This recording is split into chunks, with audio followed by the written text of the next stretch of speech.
day, you ain't got to mention none of that. Just by you having them in this seat, the people want to hear what they talking about.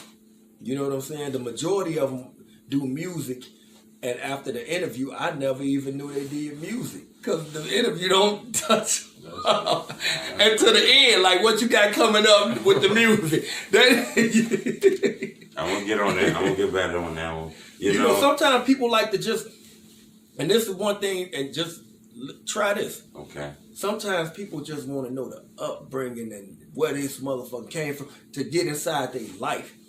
You will still get the same views because they got fans, so they want to know, damn, how was he born? Oh, he was born over here, he lived over there, but it's a, you know what I'm saying? That's still a different avenue that motherfuckers ain't touching that'll still bring views because it's gonna let they fans and the people who looking out for them feel like they know the person, you know what I'm saying, a little more than they did before the interview. Facts, that's game. You know, kind of switch it up now. You know, I do got another question I want to ask you. I ain't gonna hold you too long, Bo, but I do got a question. Duke Acapela, you knew him. That was my little brother. I love Lil Duke. Like, you know what I'm saying? Like, love Lil Duke. Like, Lil Duke, a lot of people didn't know me and his relationship. You know what I'm saying? But I have been fucking with Lil Duke since he was 15 years old through my man Doughboy. And I got so many texts and so many messages. That's the Gutterville dudes, man. Gutterville dude, that's my friend. I remember those guys. Yeah, I talk to him all the time. He called me all the time. You know, Doughboy, Duke was like, he told me, man, look after Lil Duke. Like, Lil Duke, like his son, was like, he said, like, I raised him. Like, this is my son, I love him. So Lil Duke used to always call me and tell me how he wanted to change his life and how he wasn't happy with, you know, what was going on in the streets and how he wanted to take music serious. And a lot of people wouldn't know that. You know what I'm saying? Because we ain't put our business out there like that. But when he come home from the joint, he wanted to hit on some songs. I had him do two songs. He popped out the video shoots. Boy, when I tell you, I got a million messages from Lil Duke saying how he loved the motivation I give him and how he want to come, like, all in his phone. You know what I'm saying?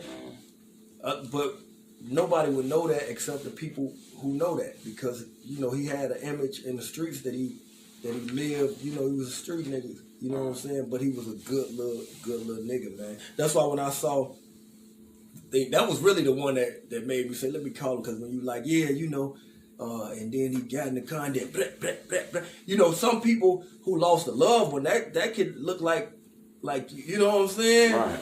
Like, I understood. You know, he got a lot of fame. You know, he has this thing that they call now clout, okay? And the people want to know about him. And I told her I'll remove the video and I'll take it down. And, you know, she was highly upset with me, though. As she should, though. Like, you got to look at it. You know how much you love your kids, right? If somebody's saying something about how your kid got killed, right? And they don't even know if this is the 100% truth of what went on and none of that, and they make a video about it. And now a lot of people seeing it, it's getting tens of thousands of views. Like, you like, damn, this motherfucker said this shit about my son. He don't even know. Man, I'm fucking that nigga up. I totally understand. You know what I'm saying? So it be stuff like that, man. We gotta think. That's why I say when a person die, their problems is over with, but the problems for their family and their loved ones just began because they got to deal with stuff like that. Then they got to deal with the ops talking about how they smoking them and talking about this and that and running their name. It's a lot, man. I do violence prevention as well, so I watch we provide assistance to a lot of parents who lost kids, man. Them parents, man, hurt and break down, crying on a regular, like their life will never be the same. Even though some of their kids is some rotten motherfuckers. Some of their kids, and I hate to say this, not speaking on that situation because I don't know that situation. But some of these kids need their shit knocked off to make the world a better place for everybody else. When you got somebody who don't give a fuck about life at all and nobody else's life, that's a menace to society. And they need to be gone. to make the world better.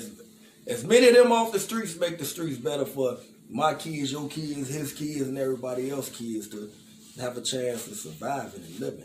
Yeah, you know what? I think this is a dope conversation, and I think that's real what you're saying. I think this is a dope conversation, and the people need to hear this. For sure. Sure. I want to ask you, though, Trigger, though. Do you kind of understand what I said a little bit? No, you don't get that. You know, they might be your friends, but they got millions of views and got a lot of fame. You know, and it's not nobody who's like Michael Jackson has the before Michael Jackson of the life story. He might have Hollywood or something. The Chicago people got me. But you don't have to highlight certain shit. You can highlight other shit. Even if you highlight some of the stuff they done or some of the things that they was doing, like when you talk about how a man got killed. All right. The black part. That cause I never looked at it like that, but I ain't gonna lie. When I went back and looked at the videos, I said, "Yeah, that didn't look right." Right. You know, to be honest with you, because I explained it. You know, a car pulled over. They're standing on the block. They're sitting on the porch. Next thing you know, our car drifts down the block. They get the blinking. Black. 3 people got shot. You know, I had 2,000 subscribers, 3,000 subscribers. It wasn't a problem. Man, I started growing. Shit, I'm getting DMs like, "Bro, you laughing at my cousin?" Right, because like, that black, it seems like a joke, like it's like it's funny, like it's, you know what I'm saying? It ain't like a serious conversation then, because that throw like humor and throw some more shit into it to where it's like, so you have been getting that, yeah, okay, that's all I'm saying. Yeah. And when I went back and looked at it, I said, you know what, this didn't look professional enough. Right. So when I have done the board videos again, I just took the black part out. Right. Okay. Now I need to maybe just take them all the way out though, because it seems like those videos they don't. No, because and then you don't. And you hold on, not to cut you off. I found myself on before they were famous. Man, that channel got 4 million subscribers. They got my video on their channel about cutthroat bond. I said, oh my.